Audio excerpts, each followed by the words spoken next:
భీమవరం పట్టణంలో 36 వార్డ్‌లో ఉన్న ఒక రైస్ మిల్ ప్రెమిసెస్‌లో అండ్ అక్కడ జరుగుతున్న ఇంకా మిగతా ఈ ప్రాన్ ప్రాసెసింగ్ సంబంధించి యూనిట్స్ అక్కడ ఉండడం జరిగింది. దాంట్లో మధ్యాహ్నం సరాసరి 2 గంటలకి అక్కడ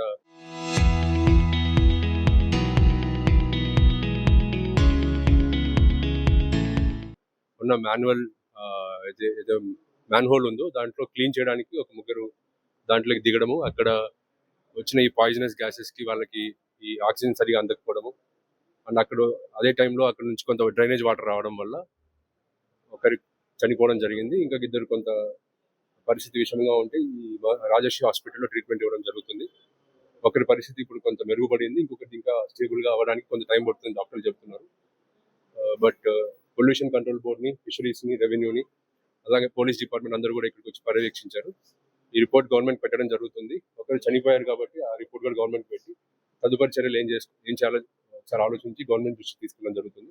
మిగిలిన ఇద్దరికి కూడా బెటర్ ట్రీట్మెంట్ ఇవ్వడం కోసం ఇక్కడ హెల్త్ డిపార్ట్మెంట్ తరఫున స్టాఫ్ని పెట్టడం జరిగింది. అదేవిధంగా ఇంకా కావాలంటే బెటర్ సర్వీసెస్ ఇవ్వడం కోసం హైయర్ హాస్పిటల్ కూడా రెఫర్ చేయడం జరుగుతుంది. యాజమాన్యాన్ని పిలిపించి ఆ కుటుంబాన్ని నష్టపరిహారం ఇప్పించండి అని చెప్పేసి మేము మాట్లాడుతున్నాం. ఇలా మాట్లాడుతున్న క్రమంలో డిఎస్పీ గారి ఆధ్వర్యంలో ఇద్దరు సిఐలు, 1 టౌన్ సిఐ, 2 టౌన్ సిఐ, వీళ్ళిద్దరూ కూడా విచక్షణారహితంగా మా నాయకత్వాన్ని అందరినీ కూడా ఈడ్చుకుంటూ కారులోకి నెట్టుకుంటూ కారులో పడేయడం జరిగింది. వాస్తవంగా దీంట్లో అక్కడేమీ రాష్ట్రంలో జరగలేదు, అక్కడ అడ్డుపాటు లేదు, ఎవరికి అదనంగా మాట్లాడింది లేదు, అసభ్యంగా మాట్లాడి ప్రవర్తించి కూడా లేదు.